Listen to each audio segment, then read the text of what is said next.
Welcome back to Gaming News. This week, quite a lot happened in the world of gaming, but we're just going to cover a few of the highlights, so see what you think, let me know what I missed, and we'll get through this together. All right, right off the bat, we're going to talk about Square Enix and Luminous Productions. Now, Luminous Productions was created way back in like 2008 or something, and they were made to create Final Fantasy 15. That was the initial game. They only have created two games, Final Fantasy 15 and Forspoken. But Final Fantasy 15 and Forspoken are products of their Luminous engine, because see, it's cheaper if you have your own engine that you can use, that you know really well, and not have to pay, say, Epic for Unreal Engine. You know, then it's yours. It's long use. You know, the Red engine is what CD Projekt Red uses. Creation engine, that's what Bethesda uses. I mean, there's a lot of benefits to having an engine that you create that you can use for your own games. But unfortunately, they've ran into quite a lot of problems with the Luminous engine. Now, they haven't said they're getting rid of Luminous engine. However, Luminous Productions is about 150 people, and they are being merged back into Square Enix proper. So what's good about that is they're not laying off. There's like 150 people there, so they're not just laying them off. That's good. We don't want that. But they are merging in, and we'll see where they get placed. Do they all get spread out? Do they keep them as a group and put them together in something else? We don't know yet. They just announced that they're merging them back in, which I think makes sense. I still wonder if they're going to try to continue working on Luminous Engine, because it does have some good capability, but it just hasn't been able to work the way they want, right? And they put a lot of time and money into it. So I don't know, man. Like, we'll see what they do. I just really think that, at least for right now, Unreal Engine just gives more possibilities. But you also gotta pay Epic. So I would bet that they're gonna keep working on the engine, or take the bones of that and try to move to another one. Who knows? Hopefully we'll hear about that, coming up the next several years. But after just two games, Luminous Productions is merged back into Square Enix proper. All right, next up, we talked about this last week, but Hogwarts Legacy. We talked about how it was going to sell a bunch. We expected high sale numbers, and well, sure enough, WB gave us its first 2 weeks of sales, and it's ridiculous. They sold 12 million copies of the game in just 2 weeks. That is the fastest and highest selling WB game already. That is as fast as just about any other game out there. I mean, it is cranking. If you haven't played it at all, or if you're not interested, that's fine. Don't play it. It's cool. But if you are a Harry Potter fan at all, or you're interested in the game at all, I mean, it's a good time. Actually, I have a first impressions video. I'll link down in the description below, so make sure you check that out. But sale-wise, man, this game is easily going to hit 20 million by the end of the year. I wouldn't be surprised at all if it gets even more, especially with sales numbers that it's going to hit in the holiday period, right? Because all the parents buying the game for their kids, now that they've had a whole year to get the new systems. Dude, this game could be up there at the highest of the year, which is nuts. It's always been Madden or FIFA or Pokemon for the longest time. So we'll see what happens, but this game is selling like crazy. All right, next up, we had Baldur's Gate 3 announced at the PlayStation State of Play for the PlayStation 5. Now, Baldur's Gate has been in early access for a long time on the PC. People have loved it. It's been getting super high reviews. The gameplay is really up there. It's Larian Studios. Now, remember, they're the guys who made Divinity Original Sin, both 1 and 2. And they are high quality. They are a strong studio. And this game it looks so good. It looks so good. And so they announced it for PS5, but we all kind of expected an Xbox Series announcement as well. And that didn't come. People were speculating that PlayStation might have signed some kind of exclusivity deal, but that apparently didn't happen. The studio put out on Twitter and also has on the website and stuff, and you can find it. It's that they have an Xbox version in the works. The problem is they're coming into technical issues where they can't get the split screen co-op to work right. And because of that, they don't want to announce it for Xbox until they're sure they can hit the date. They don't want to promise something they can't deliver, which you gotta admire. I mean, that is a brave statement from a studio to not try and get more buzz about them because they're not ready yet. But smart, frankly. I think it's pretty smart. That said, it makes you wonder, what is it about Xbox? Because it's got to be the Series S, right? I mean, it's running on the same x86 infrastructure as the PlayStation. So, I mean, I'm not a coder, so if you do code and you know more about this, feel free to hit me up. I'd love to know. I don't know that much, right? So the more I know would be great. I'd love to hear about it. But from my understanding, they both run on the same basic infrastructure. And so, like, what is so different about Xbox from the PlayStation that makes them able to be confident in a PlayStation port, but not in an Xbox? That makes me think is the Xbox Series S, because it's weaker. It still has a pretty fast SSD, but the rest of it is nowhere near the same specs, right? That's how they make it cheap. So it's got to be that, right? I mean, who knows for sure? They didn't say that, yeah. So if you're an Xbox guy, don't worry, it'll come. But that's pretty interesting. All right, now on to the bigger stuff. The first thing that happened this week, and oh boy, there was a lot of buzz online, and it wasn't this huge thing, and like they didn't do this huge video. It was just like a Twitter post, just an open picture and a little blurb.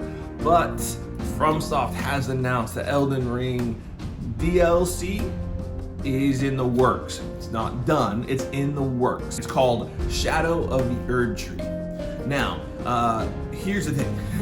The next day we got a little bit of more info. This was from a leaker, okay? So this is subject, take it with a grain of salt, right? But according to this leaker, FromSoft is expecting the Armored Core, which is the next game they're working on, to come out around September, October time, okay? They say that the DLC for Elden Ring is meant to come after that.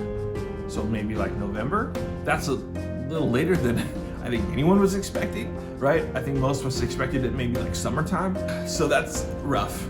That's like 2 years almost later. That's a lot for a Souls game. They're calling this like an expansion, right? So that means it's more than just like a DLC. It might be quite a bit bigger, like whole new zone, areas, bosses, items, weapons, all kinds of stuff. Right now we're just speculating, right? I mean, Shadow of the Erdtree, if you play the game, you might have some ideas what that could mean. I never was much of a Souls guy until last year. One of these days I'll do a video explaining that because kind of nuts. I've talked about it a little bit though, so you maybe if you've been with me, you might know a little. But Elden Ring got me. I started and couldn't stop. I couldn't stop playing it. I couldn't stop thinking about it, watching videos about it, looking up guides. Like I was fully sucked into that game. I think I put in about 175 hours, just constantly playing this game. This DLC, one, has me super excited. I want to play it, but also makes me think of maybe I need to get back in, go back through and get all the stuff I missed. Because I wasn't a veteran Souls guy, so I didn't know what I was doing, and I missed all kinds of stuff, which is annoying. But so I might very well go for another playthrough. Elden Ring is amazing, and I am super excited for DLC in whatever form, whenever it comes. I just might need to play some to brush up so I don't die every 5 seconds. So yeah, let me know what you think. Are you excited for Elden Ring DLC? Because if you're not, is it because you just didn't play, or because you got enough? Either way, let me know. This last one is a doozy, man. Whew. Final Fantasy XVI comes out with hands-on impressions and previews from loads of outlets, YouTubers, all kinds of people. I'm gonna be real honest with you. I only watched a little bit. I listened to a little bit. I read a few things online, and I said, you know what? No, I'm out. And here's why. I want to go in blind. I don't want to see all the different things. I don't want to watch the combat, watch as much story as I can before I get into it. I want to go and play the game and just be wowed by it. So, you might notice I am only playing trailer footage. I'm not showing the preview footage. And the reason for that is because if you are like me and want to go in blind, then you can.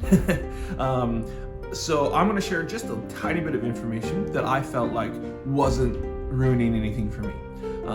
So if you don't want that, feel free to mute or click this video off or whatever. But here we go, okay? So number one is it's a ton of story. They said there's like 11 hours of cutscenes. That's cool. I'm all in for that. If you are not, maybe you haven't been paying attention to Final Fantasy in a while, because that's kind of normal, right? They do a lot of cutscene stuff. It always has been. So that's pretty normal. They're saying about 35 hours of gameplay, but up to around 80 if you're a completionist. So we're sinking in 100 hours, baby. I'm getting everything out of that game. I'm super stoked. It's action combat, which a lot of people, there's like this buzz online where people are ticked off that it's action combat, and I was thinking, and maybe you were thinking, we've known that? Like, that's been the case? Yoshi P said that like forever ago? So like, maybe you don't pay attention. Like, what the heck is that, you know? Why do people have to complain about everything on Twitter? It's so stupid. Anyway, action combat. It looks really cool. It's like DMC guys making the combat. And again, I watched just a tiny bit. I'm not gonna watch more, but it looks awesome. Now, here's the thing, right? Everyone who played it was super hyped on it. They said it looks awesome, it plays awesome, the story sounds good, all of it. And so it got me thinking, and a few other people seem to be thinking, how many is this game gonna sell? What kind of sale numbers is this gonna get? You know, is this gonna be another 10 to 20 million seller? I think 10 million for the first year is probably more likely, right? I don't know that's gonna hit 20. It's PS5 exclusive right now, and you know, it's Final Fantasy, but it looks more Western.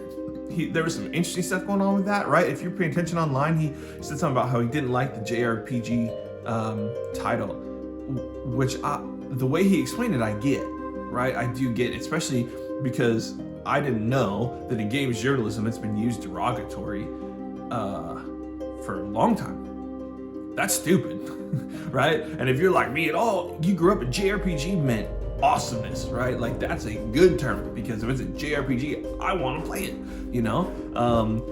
And that apparently isn't always how it's been, and especially in media news, and that sucks.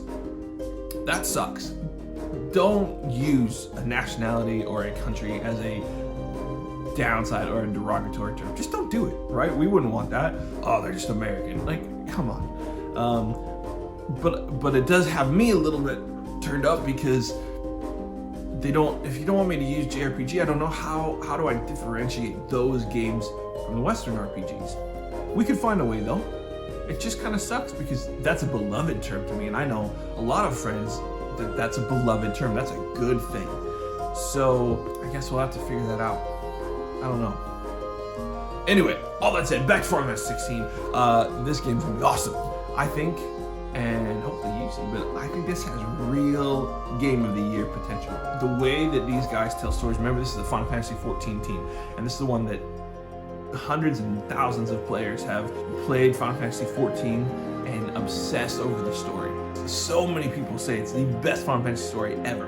And so we got a lot to look forward to, man. I am so excited for this. So, you know, let's see what happens there. Anyway, so let's keep an eye out. Man, if you're like me and all want to go in blind, be careful what you're looking at.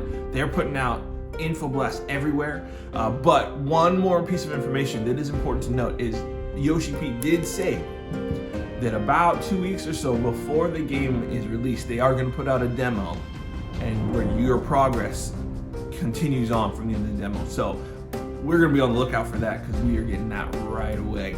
Man, I cannot wait. This game's going to be awesome. All right. that's it for me, man. If you guys enjoyed this video, make sure you check out some others on the channel. We got other gaming news, I got reviews, we got new game spotlights, we got stuff coming out all the time. So check it out, let me know what you think. Thanks for watching, I really appreciate it. You know, if you enjoyed the video, hit the like button. You know, and if you're new around here and enjoy this kind of stuff, why don't you think about subscribing, and we'll hang out some more. All right, you guys take care, I'll see you later.